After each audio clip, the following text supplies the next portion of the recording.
This is Halftime with the Playmakers, your midweek partner with the live show The Playmakers, aired on WANM-FM 90.5 on Saturday from 12:30 to 2 p.m. I'm your host, Slim Trim, Michael Trim Jr., back in the fold, and today we'll talk about the hiring of new athletic director Angela Suggs, recap the FAMU versus Troy game, and discuss if the Miami Hurricanes are a legit contender for the national championship as it stands today. We'll also discuss, can the Commanders win the NFC East, and more. But to help me with these topics, I have some great guys in the studio. What's good? What's hood, man? It's the one and only Jeffrey Hood Jr. in the building. What up, y'all? Man, y'all already know what it is. It's the host that do the most, your favorite country Nigerian. It's Fees from reporting live from the 225 Baton Rouge, Louisiana. What's up? It's your boy GT. They call me 3-Peat, coming out the 912 Savannah, Georgia. Let's get it. The C-Pole. Hi guys, I'm Tristan. Let's do something normal for once. What's going on, y'all? It's your boy Jay Scott, aka Coach Scott, coming at you live from the 813. What's good? What's good? It's your boy Ahmad Kibi from the 813. The legend himself. Yep. Good to be back. All right, guys. So the first topic we'll talk about is discussing the new hire of athletic director AD Suggs. Now, our very own Jeffrey Hood Jr. caught the press conference and got a clip of AD Suggs talking about the future of FAMU athletics. So we'll play that now. My vision for FAMU athletics is to win 14 championships, for us to create a stellar student-athlete experience, but also to create an experience for our coaches and our staff. That they are the ones that are going into homes and speaking with parents and telling families that we are going to take care of their young men and take care of their young women while they are here. We want everyone that comes in contact with Florida A&M athletics to have that experience of where they want to come back. What are y'all expectations for FAMU athletics going forward and for AD Angela Suggs? Man, bring back AD Sykes. I ain't trying to hear all that. For me, I think AD Suggs is a good fit because she's an alumni here. She was born a Rattler, so she kind of knows what the ins and outs of this department. And also, she wants to bring back a lot of traditions. I think she's gonna bring back a winning culture for all sports other than just football and volleyball that we've been lacking since I've been here, at least. So I'm glad that we hired somebody that's familiar in this area. So is she going to address the Crary situation? I mean, Crary, well, the thing is, Coach Crary came from St. Thomas, and she graduated her master's there at St. Thomas. So I think that connection alone, knowing Coach Crary's pedigree as far as winning comes, I think she'll respect it and fix his contract immediately.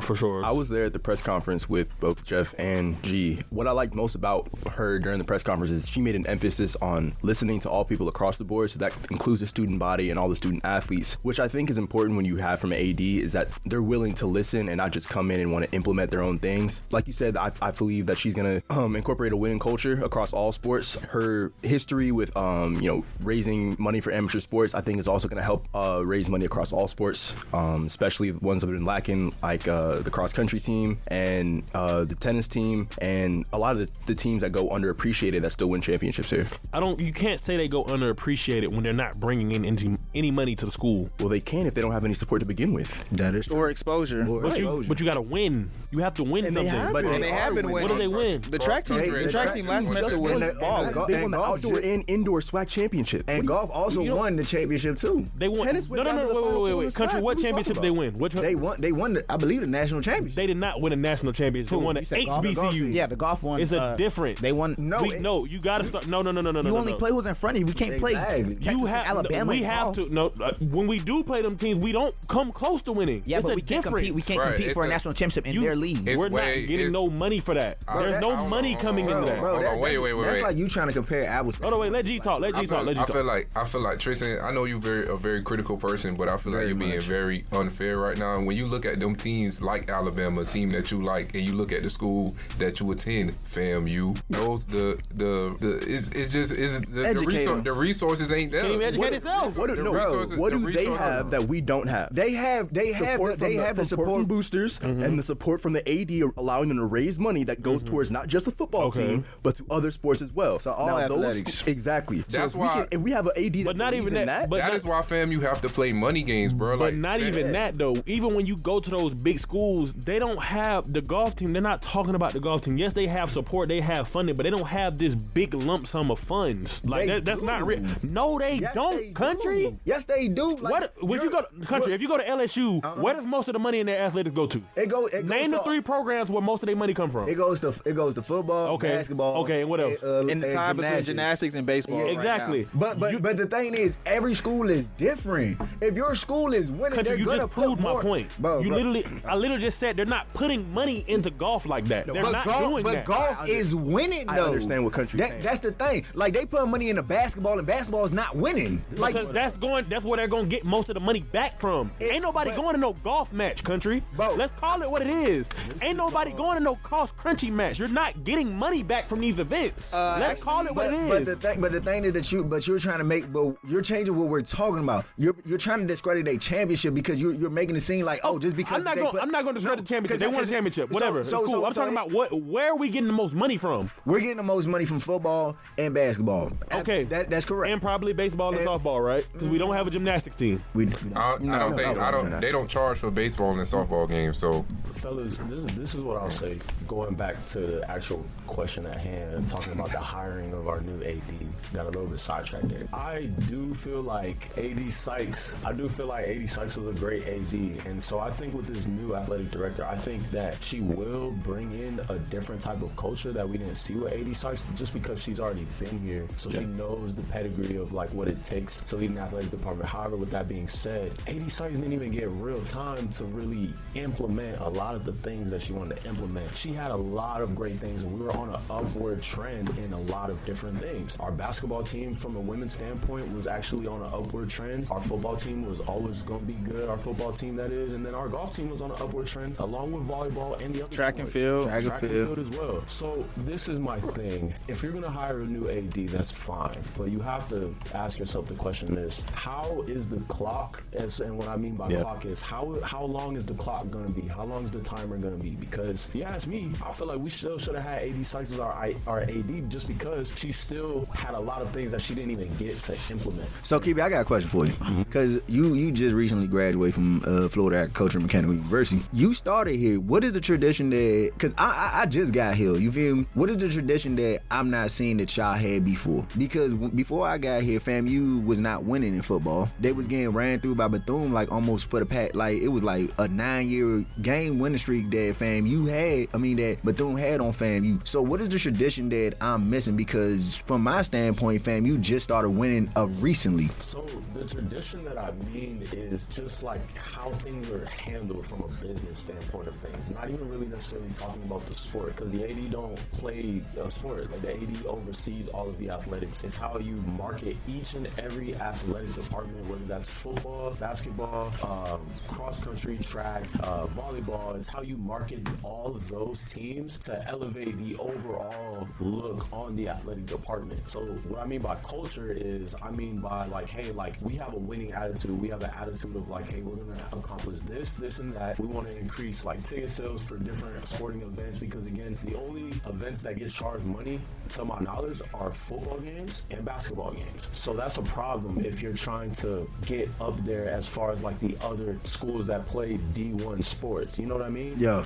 So that's what I mean by culture, not necessarily as far as like the actual playing out of the sports, because you can't control that. We can't control that. She can't control that. But it's about how you get those sports to a place where they can actually all make profit for the university. You know what I mean? Mm-hmm. So over the summer, like I had the pleasure to meet AD Sykes in Washington D.C. and I met Coach Curry and also Coach Cozy. Well, I met Coach Cozy. I didn't meet Coach Curry. He didn't come. But from my point of view of what I saw from the alumni, they really wasn't fond of AD Sykes. You know why?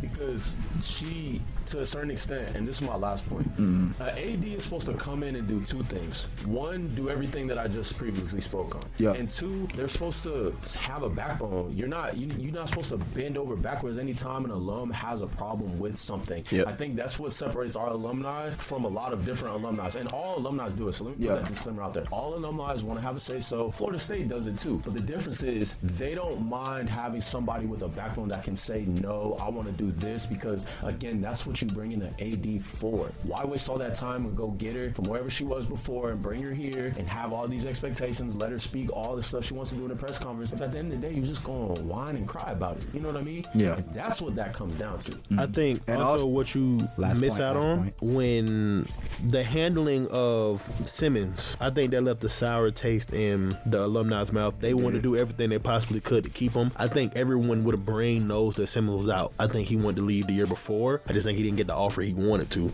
He wanted a South Florida job, but that didn't. I could have told you he wasn't getting that. No. He had the South Florida job last year, but nobody knew why he didn't take it. No. But to continue what I was saying, you have like proof of that though? Bro, they offered him and they offered Dion. They offered a lot. They offered Willie the head coaching job. Can I speak? Offensive coordinator. Can I speak real quick? Go ahead, G. You got the floor. So going back to that, I ain't trying to say nobody wrong now, but I spoke with Simmons about it, and we actually talked on the record about it, and he said he never heard from him. Yeah. Now I don't think he gonna lie about something like that on the record, I can confirm that. but he told me he never heard from him. We got all these insiders and Okay, Woj. Okay, Woj. But also too with AD Sykes, her taking away the Orange Blossom Classic game was That's where it started. It really pissed a lot of people off because she really wanted to really focused on the MEAC and the SWAC. She wanted the SWAC and the MEAC to be playing all the time. But everybody, like a lot of the alumni did not like that because a lot of our alumni base comes straight from Miami. So them having to go to Miami to play the game, it meant a lot to them, especially when we just brought the Orange Blossom Classic back. You feel me? After 40 years? So it meant a lot to people to see that game, and then you take it away after 3 years because you felt as though you could make more money by playing in the MEAC Another home game? Yeah. I don't disagree with her though. I read the articles, I forgot who wrote it. It might have been Gerald, but Or me. Nah, it wasn't you. Or me. But no, I heard like part of the reason why she pulled us out of the Orange Blossom Classic because it was costing more and we weren't seeing Because we the wasn't making no return on money. it. Yeah. We weren't making the return. attendance So rates It's a were lot. down. It's a lot to travel down to Miami. Yeah. And on top of that, and then it's like you're They had to not do it seeing a twice. return on that. So it's like, I kind of understand because you can have another home game and or go to Atlanta, which is what we did, and make way more money because we also have a big alumni base in Atlanta. Yeah. So I understand why she did. I can see why the alumni would be mad about that, but at the same time, like if you're an athletic director, you make tough decisions like that. That's a part of the job. You can't be mad at her for doing the job that she was asked to do because I'm pretty sure if the new AD is put in that same position, she's gonna make the same decision. Yes, So sir. Yeah. That's just my input on that. I appreciate you guys. So now on to the FAMU versus Troy game. 2 weeks ago, or about 3 weeks ago, Jeff said we'd give Miami a look, and I think this is the game that we gave. A look.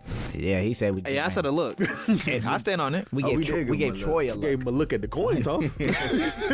Not real. We gave Troy a look, and we fell 34-12 to Troy University. Now, fellas, after this game, this is probably the last, quote unquote tough game, or like Non-conference. non-conference game, I could say. But what does the outlook for the rest of the season look like for FAMU, and what were your thoughts on the game? It was very good. I'll say my thoughts on the game. We got beat by one man.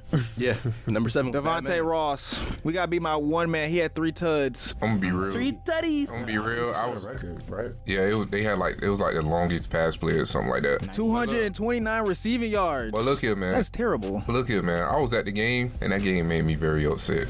Because we had a chance to win. Because if I'm standing on, if they would have kicked that field goal in the second quarter and took that 9-7 lead, I'm not gonna guarantee a win, but It would have been a different outcome. it would have been a different outcome. And I feel like after a while, after Troy started putting some touchdowns on the board, like the body language kind of changed and all of that. It was like you could tell these guys ready to, pack up and head back to Tallahassee. But it was a very winnable game, man. It was very close at the beginning. The yardage was close, like everything. Yeah. It seemed for a certain time, it seemed like the stars were aligning. But once they didn't kick that field goal and Troy scored that touchdown before the half, and FAMU got a field goal to get the 9 points that they've been had, that just kind of changed the whole trajectory of it. So My issue with the game is that, because I use this to defend Florida A&M in like the first 2 games, we saw the issues that they had originally. Defensive line, penalties, self-inflicted penalties, and the inability to score in the red zone. Yep. That has not changed going into week 3. Or It's been a month since you had scored a touchdown, by the way. we have in total, just with points on the board, A month. we have had 7 trips to the red zone game with no touchdowns.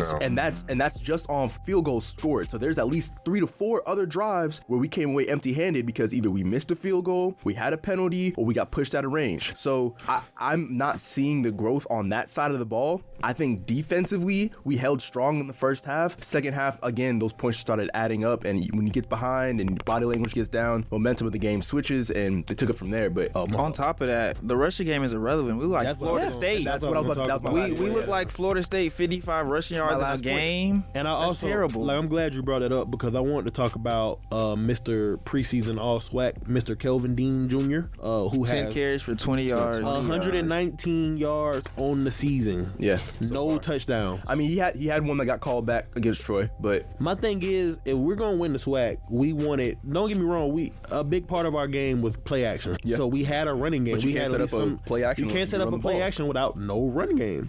So in order for us to win the SWAC, we are going to have to form some type of run game, whether it's a quick pass, draws, quarterback sneak, something. But the thing is that we are, because I mean, we're becoming almost one-dimensional. You can call out these rollouts that Richardson's doing, these little 10, 5-yard routes, but eventually people are going to start scheming to that. They know that they can't run the ball. And I asked, Richardson earlier in the season, I was like, all right, well, are they going to get you involved in the run game? We haven't yet to see quarterback counter, quarterback draw, just to get him involved himself, because he's a threat with his legs. I'm gonna be real. They gotta figure out that offense, especially that rushing game. Yeah. It was like, I don't know if y'all remember the 2022 season very fondly, but I mean, it was, the offense was similar. They didn't have a rushing game. I believe they were last in the SWAC. But, I mean, they still won 9 games, but they got to get that together because, I mean, their next 2 games, Alabama State, they're number 8 in FCS defense. Jackson State, they're number 14 in FCS defense. Alabama State always poses us some pretty big problems. Definitely. Especially when we play at Alabama State. Shout out to us. We will be at that game. Woo-woo. Yeah. But, yes, sir, Ski. And then also, too, with the Alabama State game coming up, but it's like even last year, we really didn't have a running game. So it's like we had like a glimpse of a running game, but we never really had a running game. But when you go back to Mike's point, not Mike, Jalen's point, when he said the red zone trips, it's been a major issue. Like even against South Carolina State, even against Norfolk State, like the games shouldn't be close, but we just can't finish so many points on the board. So many points. And in the turnover game, we not winning the turnover margin. No turnovers. And we can't stop the run. And like the run defense is. We're out here looking like LSU, man. Nah, we ain't looking like LSU. Can't stop a cold. Hey, listen, we look like we look like the Dallas Cowboys run defense right now. The way them hoes opening up. It comes to the point. Am I scared of the SWAC? A little bit, because we're falling into play of stuff that we can't defend and what the SWAC actually does. I don't think it's us being afraid of the SWAC. I think it's us coming back to reality. Reality check. Last year, Simmons did great in the transfer portal. We had a team where everyone pretty much know, okay, it's FAMU against everybody else. Right. So we were like our own worst enemy last year. So now this year, we have to have almost a near perfect game to make sure like we win these. And I wouldn't say perfect, complete. I feel like we're on the even playing field with a lot of these teams. But truthfully, I feel like even last year, FAMU rarely played complete games. They'll jump out of the lead and let them come back. But this team is not last year's team. That was a one of a kind. Those 2021, 2022, 2023 teams, those are one of a kind type of teams. But this is not that type of team. It's still a good team, but it's more level now. And I've also been saying this for all summer really, and I feel bad for Cozy because if he loses, he's gonna be looked at. Okay, you have Simmons players. Why are you not able to win? Simmons was able to win, but do he really have Simmons players though? Everybody transferred out. They all playing D1. Not everybody. If you seen that spring game, and I was one that had to go to all the practices, the team was so thin because people was transferring out in the middle of the spring, all that type of stuff. So I was asking Cozy, I'm like, hey, like, what you gonna do about this? And he was like, well, we gonna find players to replace. All right, this is my thing. Last point. And then it comes kind of like what I was talking about with the AD, man. It's like, okay, worst come to worst. All right, let's say we go out next week, we play Alabama State, we lose, right? What is he in like the hot seat now? Like, that's what I'm I don't think so. You know what I mean? So it's like, okay, this is his first year. There's gonna be growing pains. Yep. I'm sure you've had several conversations about Willie when he first started coaching. They were not good. When Willie got got here, FAMU was number 1 in the MEAC all the way to the end of the season. Went on like a 3-game losing streak. 3-game season losing over, streak. and lost the Classic. And yeah, they lost the Classic, and that was my freshman year when they lost the Classic, and that was when Ryan Stanley was their quarterback, bro. They got blown out. Hey, so I got a question, right? So I don't think Cozy's gonna be on the hot seat if we lose to Alabama State. I think he's wouldn't be allowed to do that at all. No. I think he's gonna be on the questionable seat. No. I don't. Okay, so my whole wait, let me clarify. My whole point in like bringing that up was for me to say like, okay, like what was really his true ceiling when this is his first time with his own players. Like that's why I brought up Willie's first season, because it wasn't necessarily the best. They won some games, but at the same time you have growing pains. I got a question. A lot of us did say like 9-3, 10-2. Are y'all scared of Alabama State? I am, because the fact that we're going to Alabama State and it's home. They're playing with a 3rd-string quarterback. Oh, he got injured. Body is out. Body is out for the season, and the other dude, I forget his name, from Eastern Illinois. Yeah, I heard he got hurt and left the team. They playing with a 3rd-string, first-string quarterback. What I will say though is that we're going into this game 1 after a long break, and then 2 after a loss on top of that. Hey, I'm not gonna lie. I think this break is actually coming at a perfectly good time, though. I said that about the bye week. I disagree. I don't know. The bye week was perfect for me. We said that about the bye week. This one coming off of a loss is gonna hurt. All right, we was playing against Troy. We all had us losing that game. Besides Jeff. I mean, I don't know. I know you watched the North Carolina Central game closely, Right, Gerald? Yeah. But they didn't look bad. Who? Like Alabama State? They did look bad. Their thing was when they first had the quarterback in the game, number 4. I can't really think of his name right now. They looked terrible. He threw like 3 interceptions at the time. He threw 2. 2, my bad. And then once they changed the style and they started running the ball, that's when the game actually changed up for him. If you take away what is our Achilles heel? Running the ball. Exactly. That's why. I mean, they ain't got that running quarterback no more. He's out for the season. That's real. All right, fellas, let's go across the tracks and recap the FSU versus Cal game. I was at this game, and I got a lot of opinions about this game, but we'll start off with Jeff. Finally, a win. Round of applause for Florida State, man. Round of applause. Finally a win. Finally a win, man. A win is a win. Yes.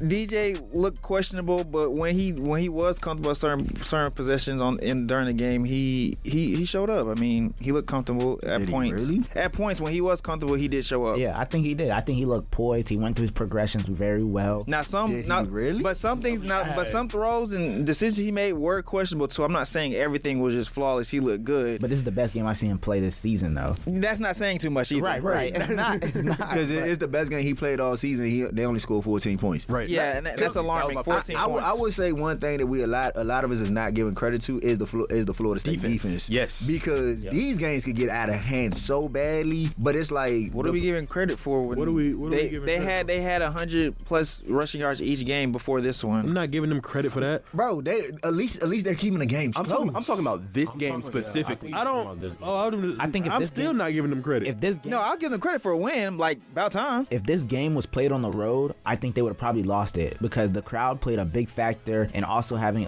Jordan Travis, he was at the game as well. Obviously, the crowd feeds into that. The fans love him. Oh, handicap J. So it's like I think that really played a big role into it. I'm not gonna lie. Florida State's defense recorded 7 sacks on Cal. Yeah. So if they honestly, it was a losable game for Florida State, because you only scored 14 points. They should have lost. They should have lost. But again, we got to give them credit because they ended up pulling it out at the end. Look. Go Florida State fan. First of all, I'm gonna be as unbiased as I can. Nah, Man, go ahead. be biased. Go ahead. I mean, it's about time. I can't be biased, but what I will say is, I'll first say that was the most sloppiest game I've ever watched in my entire life. So you don't think that Boston College game was sloppy? I mean, that was pretty sloppy, but like, bro, the game was literally like 6-7 for like most of the game. Yeah. Mm-hmm. It was field goals mostly. Both teams were playing trash. Like Cal, It was a bad game on both ends. Cal going into that team was like 3-0, and they were favored to win by like 2.5 points. So I don't know. I feel like they were favored to win because they beat a bad Auburn team. Like, they really haven't proved anything to me. Yeah, but I think Auburn is still Auburn. Like, their offense is not bad. Ooh, Auburn's offense is terrible. Yeah, Auburn is Auburn, but that's not as good. That's not a good thing to say. Cam Coleman finna be at T-Town next Yeah, semester. What I'll say is a win against an SEC team that just can't go under. Hey, listen. We're gonna stop acting like every SEC team is just these powerhouses powerhouses. Because that's not what I said. No. No, I know that's not what you said, but it's like using that term. You talking about if they had beat Alabama, we could have been like, oh, okay, they got something going up. They beat up on Auburn. Like Auburn doesn't even have a quarterback right now. I get that. Yeah, they got Jalen at quarterback right now. I think that's kind of like what separates college and the NFL, because in the NFL you can talk about like what team had, what the team didn't have, but at the end of the day, a win's a win. You're not penalized for the quality of your win. You know what I mean? But anyways, like I was saying, the game was very sloppy for a majority of the game. No, this game taught me three things. One, DJ is somewhat of a competent quarterback. You know what I mean? I don't know like there was some throws that he made down the field. I'm like, okay, like this is what I've been waiting to see. And then as opposed to the young defense as well, they showed some flashes. Like they're young. Majority of that defensive line, majority of that linebacking core and that secondary, they're all sophomores. They're not even 21 years old yet. Top 5 transfer recruiting class, by the way. So again, like, you know, that game didn't show me that our defense is like that or whatever, but it showed me that there's flashes in the next coming years. They're gonna be a force to reckon with, you know.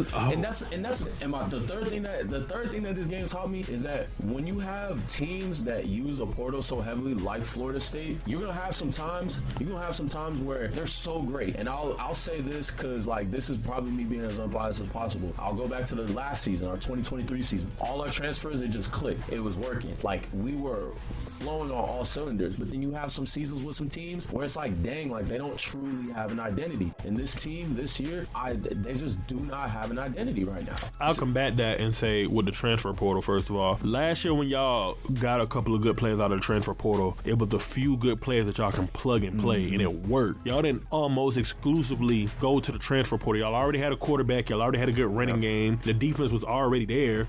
So y'all just y'all got a couple of big pieces, Keon Coleman, Jaheim Bell. Y'all got a couple of more pieces on the defensive side of the ball and plugged in. So it kind of worked. This year, y'all almost exclusively got a lot of people from the portal. A lot of talented players. Don't get me wrong. I think if you can transfer recruit in the portal, you can recruit. But Norvell is not proven to me he can recruit out of high school well at all. And that's what I was just about to come back with you on that. Yes, no. What Tristan is saying is absolutely correct. No, out of high school, like straight out of high school. No, y'all have not even had a top 15. Nah, you know what? I'm not gonna take that. I'm gonna take that back. I'll take that back. But definitely top 10 this past year. But here's the thing. He's not recruiting the type of players that he needs. He's just recruiting players. You know, recruiting rankings also include transfer rankings as well. But if we talk about what Tristan is talking about, like look at what Alabama's doing. Alabama isn't getting a whole entire team from the transfer portal. They're getting we just lost the receiver. We could get a plug-in player right now, but we still got Ryan Williams coming in at the end of the day. Or when you got like Texas, who already got like a good team, they just putting plug-and-play players. Like if you look at what Florida State did, like he said last year, they just got one or two players that could help fill that gap that they losing. Y'all got an entire team from the transfer portal. Yeah. And you know, I don't disagree with what you're saying. Y'all got the whole entire Alabama from the transfer portal. We being honest. And I don't disagree with what you or Tristan are saying. Y'all both have like valid points. I think my main thing, and that was like my last thing that I learned from this game, just to wrap it up. I think that some teams are capable of doing just that, like recruiting well and plugging in those players in the right way. Last year was a particular year where we did that right. This year was a year that we just did not do that right. Hence everything you guys said. I'll also say these next 4 weeks, we know y'all going 0-2 in 2 of these games, but SMU that's a win. That's a win. No. I'm not gonna lie, that's not an easy win. It's not an easy win. SMU, I don't care who they just played. They just put up 66 points. SMU has a great running game for one. They have a great offense that don't go in there thinking they just gonna run over SMU, because they're not. Especially with the struggles they have on the defensive side of the ball, stopping the run. SMU is definitely gonna have a game plan for Florida State, and they have to go to SMU. Dallas. So that's not going to be a walk in the park. They're on upset. I wouldn't even say upset at this point. They can possibly lose this game, and it's very possible. They're going to lose to Clemson. They're going to lose to Miami. Looked good, man. He did. They're going to lose to Miami. We might as well just go ahead and chalk that up as a loss. And the Duke game is questionable. I don't know. Duke playing pretty good right now. They are, but I had to see it. All right, fella, let's go into more college football. Now, I have a question for you all. Are the Hurricanes a college football contending team as it stands right now? Like a playoff contending team or a championship contending team? Championship. Yeah, Yeah. I think because the way you win championships in today's college football is the trenches. Trench play. And you got to have a good. I mean, you got to have a good quarterback too. But we've also seen teams with mid quarterback play win. JJ McCarthy. I will say though that you were talking about trench play for Miami. One of the things that they need to clean up going into longer in the season is their offensive line protection, because a lot of teams, including Florida A&M, have been able to get to Cam Ward. Now, Cam Ward is a special kind of quarterback. Time out. About that again to Cam Ward, bro. Cam Ward holds the ball fairly. No, that is very true. Like he's trying to make the superstar play. But oftentimes he does though. So I mean, he can get away with it if he can get the ball to Restrepo at 15 yards down the field, turning a drag route into a touchdown. So, but also look at who they played and their D-line play. That's what I was going to say. Well, Miami has a great D-line anyway. My thing is, that's not a problem. I don't know. Miami is who he plays for. I said, look at who Miami has played. That's what I'm getting to. Oh, okay. What I'm saying is, I don't know. My mind is telling me yes, but my heart is telling me no because of their schedule. I feel like if they run into a hard physical team, this could be a whole different Miami team we haven't seen. Who I'm saying once they get in the playoffs. Once they get in the playoffs, okay, we don't know who they really are because of this cake schedule. I think once they get to the playoffs, of course, it'll be different because you're playing somebody that can line up talent with talent. And that's what I'm saying. And this whole schedule, nobody lines up with them talent for talent. They won't play other than probably Louisville. They make it, Louisville not going to people sleep on USF. USF was a very physical and talented team. Nah. Like I was saying though. Touchdown at the half. Guys. That USF Miami game was a lot closer. No, it was absolutely. They didn't start scoring to the fourth quarter. The same thing that Bama did, but Jeff was real quiet when it happened to Miami. You was real quiet when I talked about it. What? Yeah, when Jalen. USF was playing Alabama. No. I agreed. I was like, okay, whatever, cool. But I'm saying the same thing happened, and Jeff was quiet. He was like, oh, these 4 or 5 stars playing, y'all can barely beat USF. We was watching the Miami game together. He didn't say nothing the whole time. That fourth quarter was I ain't gonna lie. Jeff was pretty kind of quiet, and Tristan kept saying, "Hey Jeff, what's going on with Miami?" He said, "I mean, they just don't be shocked if you see USF in that group of 5 spot." No. Yeah. Anyway, like I was saying though, and that's it. What are you talking about? What am I talking about? Miami is probably gonna have a cakewalk schedule up until they play Louisville, but they also play Louisville in Louisville. So that's gonna be a tough game. Louisville has a very good offense this year, but the defense is always gonna be a problem with them. I think for the most part, like I said, they have trench play, their offensive, defensive line, depending on what Clemson's looking like at the end of the season, because I'm pretty sure that's gonna be the ACC championship matchup. They gotta beat Louisville. So wait. I think that's gonna be the ACC championship matchup. It's like you keep bringing up Louisville. Who has Louisville played? They play Austin Peay and Jacksonville State and Georgia Tech. Well, we'll get a good look at them against Notre Dame. They play against Notre Dame this weekend, who's really not much to talk about, but it's still Notre Dame is still a top team. Yes, but it's like when you look at Louisville's schedule, that Miami game will be something, but they also don't play nobody. Well, it's a high possibility they can go into the Miami game undefeated. We can't ignore that. Right. So I mean, if they beat Notre Dame, that is a high quality win. Mm-hmm. Okay, I could take that. Let's talk about the SEC and the big matchup coming up this weekend: Georgia versus Alabama, number 2 versus number 4. Ooh. So guys, weren't y'all supposed to travel to that game? No, I'm going. I'm there. Is it T-Town or Athens? It's T-Town. I'm there. Where's it at? It's in Tuscaloosa. Oh, we don't have the funds to go. I'm there. No, gentlemen. SGA hasn't released any funds yet. Yeah, let's not talk about SGA. Anywho, who do you guys have winning this game? I'm a game time decision on that one. UGA. I don't know. I got Bama. I'm not gonna lie. Unless Georgia proves otherwise, I gotta wait go with one Bama. at a time. Jeff, my heart is telling me UGA, but UGA didn't look good against Kentucky and they banged up. I'm going with Bama. I think Bama gonna pull it out. Country. But I don't care what y'all say. UGA has had seasons like that where they look bad against a team like Auburn last year and Mizzou the year before that. So just Kentucky this recent year. But guess what? UGA is gonna they come out to play when it's them big games, and you know Kirby Smart loves to play in Alabama. So and even though I wouldn't say he loved to play Alabama, even though Nick Saban ain't on the other side, but it's like they always come up to play when it's time to play against Saban. 1-5 against Bama. I wouldn't say love. We ain't talking about that though. It's on you. My heart is telling me UGA, and my mind is telling me UGA. Come on, man. I'm a Georgia boy. That's so ugly. Hey, listen. One thing as an SEC fan, we root for your school and whoever Alabama playing against. That's exactly why y'all always gonna be losers. It don't matter. Like I was saying, it don't matter. We still won a national championship in this decade. You hanging that up? You still hanging that? We won 3 in this decade. Most teams ain't even got 3 yet. Go ahead, Tristan. I hear people saying that it's been a lot of people talking about that Georgia Kentucky game. I think that was Kentucky's national championship. championship. Yeah, they played their hearts out. Yeah, they played their hearts out for the game. They should have won. And they should have. Yeah. But if it's one thing I know about Georgia and Alabama, there's no team that matches up with these teams better than Georgia and Alabama. Yep. LSU. Like I said, Anyways, there's no team that matches up with these two teams better. I'm going to go Bama. All right, Jay Scott, who you got? I'm gonna go Bama because Georgia can't seem to beat Bama. But I want to get this quote out from Kirby Smart. What? Go get the quote out, man. Get the quote out. Why y'all rushing him in? He said, our job is to try to prevent those plays and not give up big plays, and a lot of that starts with how well we play around the quarterback, meaning Milroe. I think if Georgia can stop Alabama's explosive plays, that's where a majority of Alabama's offenses came from this season. They gotta stop 4 + 2 equals 6. This game could go either way, but on my mind, I'm gonna go Alabama. I like All right, Kiwi. Come on now. That was tough. I got Bama. Just seeing how they played in the SEC championship last year, like Bama just got Georgia number. Like Tristan said, if there's one team that can match up with Georgia well and beat them, it's Bama. I'm looking at Georgia schedule, and I just they showed the Orange Bowl. They showed the Orange Bowl from last year. They say 63-3. I just wanted to bring that up. Oh, All right. See, I'm giving your team credit. My and fault. You somehow find a way to talk trash. I'm sorry. That's an ugly L on the schedule. Y'all ain't been right since. I ain't gonna lie. He do got it. It's okay, Kiwi. Y'all got time. I got Georgia winning this game, but on to our Week 5 games that we're looking forward to. I'll start.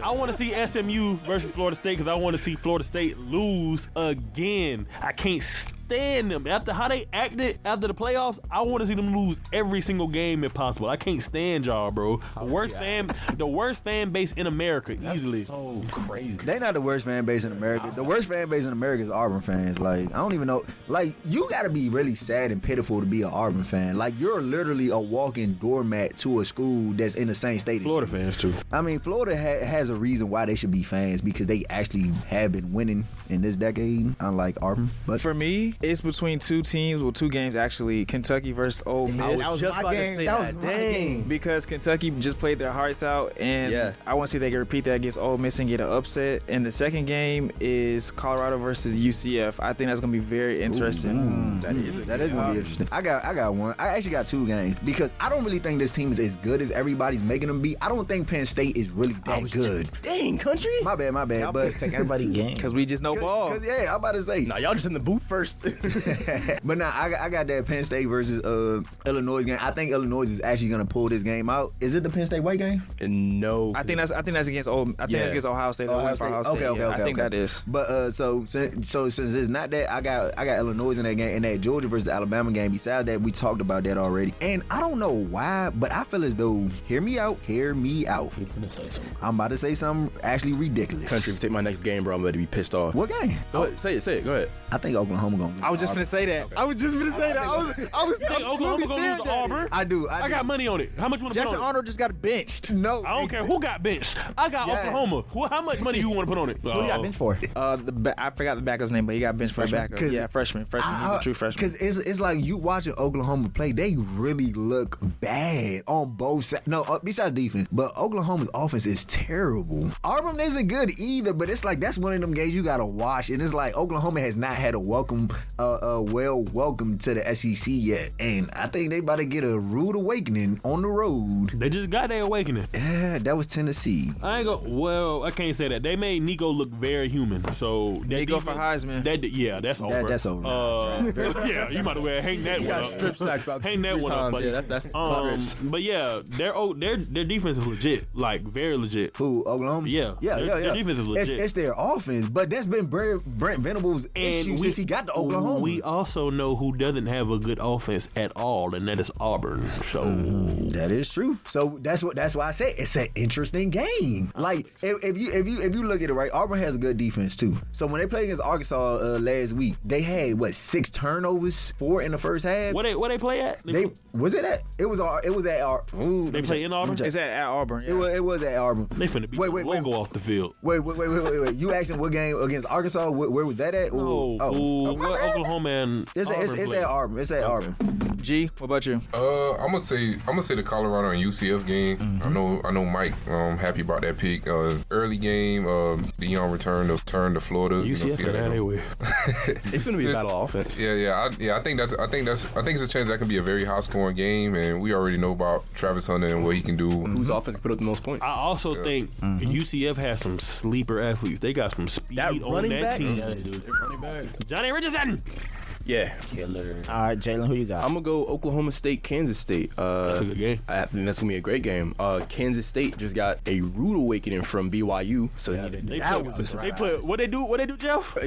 I mean, the loser pretty much gets unranked. But Oklahoma State, they had to bounce back. They had their bounce back against Tulsa. They had a close one against Arkansas the game before. That's not saying much. They lost to Utah, so I think it's going to be an interesting game. See which team comes to play that day. Hey, I got a question for y'all, right? So y'all see, this is what I mean about this is a rude awakening for Oklahoma. They're finally going to go on the road in the SEC, and everybody knows going on the road in the SEC is not an easy thing to do. Especially on Jordan Hare. Come on, That's man. the last place you want to start off first. For your first, I'm like, why they doing this to Oklahoma and giving Texas just a cupcake? Like, hey, y'all got Mississippi State at home, so y'all good. But then it's like I don't know, right? I'm just saying the over under on that game is what 2.5. So I'm not gonna lie, I got Auburn in that game. Alrighty, guys, let's go on to the NFL. Talk about the Minnesota Vikings. Are the Vikings a Super Bowl contender after going 0-3 and defeating the 49ers in week 2? 3-0. What'd I say? 0-3. 3-0. My fault. 3-0 after beating the 49ers 2 weeks ago and beating the Texans. No, they're not a Super Bowl contender. That was a crazy, like, why is this in the right? What? No, what I'm... How's that crazy? It's not crazy because... Are we kidding? Are we serious? They're not healthy right now. The Vikings we talking about? Who we talking Yeah. about? Don't talk about the Who- Vikings. They ain't no Who the, Super Bowl contender. who the Vikings quarterback? Sam Darnold. Sam Darnold. Oh, okay. Sam Darnold was drafted number 3 overall for a reason. But listen, time out. He's younger than Joe Burrow still. He's been, time he's out. been on 5 different teams for a reason. But as time well, out, too. time out though. No, bro. Do you know who his offensive coordinator is? Kevin O'Connell. Exactly. You know who his defensive coordinator is? Brian Flores. Brian Flores. And you know how Brian Flores been dialing up everybody, making Brock Purdy look goofy, CJ Stroud look goofy. All right, anyways. Brian Flores has been dialing up some good defensive schemes and making every quarterback he's gone against look goofy. I mean, he went up against Daniel Jones. That don't really say much, but Bro, But he went up against CJ Stroud. Made him CJ look Stroud normal. and Brock Purdy, he limited every wide receiver threat the 49ers could think of. all I'm saying, I just feel as though it's too early in the season for you Right. to say Super Bowl contender. So if they go that 5 and NFC so if they is go still packed. so if they go 5-0, y'all still not taking them serious? No. no, like I don't take nobody seriously until after week 8. Sam see their Darnold's schedule. first in touchdowns, 5th in QBR. Like, We're in week 4. The kid is balling. exactly. He's playing good. a baller right Yeah, now. we're not he's a saying- legit we're not- MVP So was candidate. Jaden Daniels. Are the Commanders a Super Bowl team? I'm not saying Super Bowl team, but they look like a playoff team. Well, that's the question. Is But the Super Bowl? that's the question. The question was a Super Bowl contender. Right. For the Vikings, yes. For the Commanders, no. They look like a playoff team, though. Because the people that are calling plays on the offense side of the ball and the defense side of the ball. You think He has two of the top five not quarterbacks, but coordinators you can have offensively and defensively. Top 5. He has a legit top 5 or top 3 wide receiver. You think right now they could win the Super Bowl? Yes. right now, They have a great shot. Yes. They have a great shot. They have a good chance of getting That's a over bold, your Chiefs bold. right now. You're saying I said getting there. I said getting there. but he just asked winning. So all right. So when you say Super Bowl contender, what do you mean by that? You can get to the Super Bowl. I don't think they can get to the I Super don't Bowl. think so either. I don't think The they can Eagles, do Jalen Hurts is turnover prone. honestly, The yeah. Cowboys, Come on, Cowboys. next. Yeah, next. 49ers were injured. The Next. 49ers injured, but also I think we just seen Brock Purdy have trouble with Brian Flores calling plays. That is very true. I'm not going to lie. The 49ers do not match up well with the Vikings. I'll give you that. But that's been an been issue things for like 19 that's just like us against. Okay, Jeff, so That's just like us against the Lions. What's it called? That's just like us against the Arizona Cardinals. We have not beat the Arizona Cardinals in 10 years. The So- Lions and the Packers, those are other two teams that could contend. Packers. I ain't considering the Packers. The I Lions. consider yes. The Lions, yeah. Don't sleep on the Packers or Lions. That's what I'm saying. Don't sleep. sleep Don't on sleep. No, the Lions, yeah. The Packers, I'm not considering yet. Okay. All right. I think it's still too early. Yeah. So everybody's on the no train. So everybody's on the no train other than me and Mike. It's not on a no train. It's just too early. I still say no. Because look, this is like I said, you don't really start knowing your Super Bowl contenders until week 8. Like when it's really starting to come down to the wire. If they go down and they like 11-1, 12-1, Okay, I'm like, country. okay, yeah, that's a Okay, Super Bowl country. contender. Okay, time out, country. They play against the Packers, the Jets, and the Lions next 2 games. That's before week 8. If they go 3-0, are you going to consider them? Okay, I would then, yes. Before, and this is gonna be before week 8. Hey, look. If they have like convincing wins against those teams, if not, we ain't talking about no 17-16, 21-22 games. I'm talking about they beat them just the same way they beat the Houston Texans. Then I'll be like, oh yeah, the Vikings. But they beat the Niners 17-23 though. Bro, but that's okay. And that's an injury. That's an injury team. That's fine. Okay. Like you can make the excuse that, granted, if the Niners were healthy, that wouldn't even be a question. They'd be 2-1 right now. But we can't do that. They won, so that's that. But if they go through that 3-game stretch and they go 3-0 with convincing wins, that's the key word here, convincing wins, then I'll be like, okay, they're legit. They're already like legit as a competent team in the NFC. But as a Super Bowl contending team, then I will then start to open my mind. I think the reason why everybody's saying are they a Super Bowl contending team is because nobody had expectations for the Vikings to begin with. That's typically how teams are. Because like you have no expectation, no pressure. You just go out there and the team starts 3-0. Everybody like, oh my, like just the same way with the Commanders. They start 2-1. Everybody talking about now it's like, oh, the Commanders might win the NFC East. It's just 2 games. Yeah, let's get to it. Speaking of that, Let's talk about it. Speaking about that. Look, I think that the Commanders, for the sake of the conversation, they can definitely win that division. And here's why. The Cowboys are in shambles right now. Shambles is kind of a crazy word, but Are y'all not? I was No. Are y'all not? Right. So when it comes to the Dallas Cowboys, it's a fix that we can do. No, but it's like y'all not going to do it. I think the Commanders have a great shot, depending on if Nick Sirianni gets in the way of the Eagles. If Nick Sirianni gets in the way of the Eagles, it's the Commanders. I don't think it's more so Nick Sirianni. I just feel as though it's more so Jalen Hurts. I was gonna say, and Jalen Hurts holding the ball too long. I'm not saying Jalen Hurts is an overrated quarterback. I'm not saying that, but I don't think Jalen Hurts is playing to the level that he's supposed to be playing. He's out my top 10. I regret putting him in my top 10. No, I regret putting him in my top 10. Because the thing with Jalen Hurts is like, bro, you have you talking about somebody that has all the pieces. Jalen Hurts has weapons, running back. Bro, you have 3 capable receivers. You have a top 3 running back. You have the best offensive line. You have a defense, but for some reason you just can't. I mean, okay, they didn't have a pass game last year. That is true, but it's like you look at the game against the Falcons that they just had that they lost. I'm like, bro, what are you doing? Can we have the same conversation about Joe Burrow? I said Joe Burrow's overrated. But it's not Joe Burrow, though. Look at his stats. It's not Joe Burrow. Hold on. Look at his stat line from this past game. Here's the thing, right? Like, why do everybody, like, it's like certain quarterbacks get passes that other quarterbacks don't get passes for? Because if that was Dak Prescott, y'all be ready to say, oh, the Cowboys got to get rid of Dak Prescott. Who's saying that? Man, I'll be one. I'm talking to the one right there next to you, and I'm talking to someone right to the right. I'll be the Joe one. Burrow. I was about to say Joe Burrow gets praised for going to the Super Bowl and losing more than Matt Stafford gets praised for winning the Super Bowl. Josh Allen gets praised for a game that he lost more than his actual plays. He gets praised or he gets slandered for not winning. No, close they're games. talking about the 13-second game. Oh, okay. The championship game. Yeah, right? and it wasn't even a championship. Though he did what he was. No, that was even a championship game. No, it was a divisional game. It was a divisional game. But it was special though. He played. He did what he was supposed to. Right. Do. He did. Was it that he did what he's supposed to do, or the Chiefs defense was having a breakdown in coverage? Because Gabe Davis came to life, and Gabe Davis has not been the same since that game. He did what he was supposed to do. Gabe Davis. So would if you want to go look at the stats from that game, go look at them. But he did what he was supposed to do. They lost that game because of that Swiss cheese defense that they played in those 13 seconds. Yeah, that was probably the best game other than a Patrick Mahomes game that I've ever seen from a quarterback. All right, guys, good point. Now on to quick picks for Week 4 of the NFL season. We'll start with Jeffrey. Jeff, Cowboys, Giants. Cowboys. Bengals, Panthers. Bengals. Bengals. I don't know why I thought of that. Saints, Falcons. Welcome to Atlanta, baby.